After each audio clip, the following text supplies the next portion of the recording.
Peygamber sallallahu aleyhi ve sellem insanlara, onlara verilen qənimətlər var.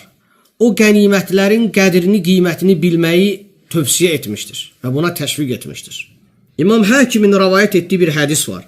Peygamber sallallahu aleyhi ve sellem bu hədisdə buyurur ki, İğtənim xamsən qablə xams, 5 şey gəlmədən əvvəl 5 şeyin qədrini, qiymətini bil.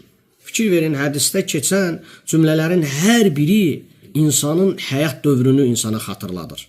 Rasulullah sallallahu aleyhi ve sellem bildirir ki, şəbəbəkə qablə haramik. Qozalıq sənə gəlmədən əvvəl cavanlığının qədrini, qiymətini bil. Yəni qocalığın sonu var, bir mərhələsi var. İnsan daimi cavan qalmır. Daha doğrusu cavanlığın bir mərhələsi var. Qocalıq dövrü. İnsan daimi cavan qalmır.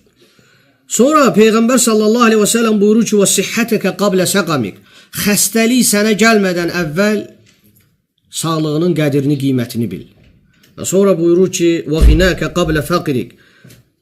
Kasıblıq gəlmədən əvvəl əlində olan sərvətin, zənginliyinin qədrini, qiymətini bil. وَفَرَغَكَ قَبْلَ شُغُلِكَ. Məşğuliyyət gəlmədən əvvəl boş vaxtının qədrini bil. Və eləcə də nəhayət sonuncu cümlə وَحَيَاتَكَ قَبْلَ مَوْتِكَ. Ölüm sənə gəlmədən əvvəl həyatının qədrini, qiymətini bil. Və bu baxımdan da insan ona verilən ömrü dəyərli tutmalıdır.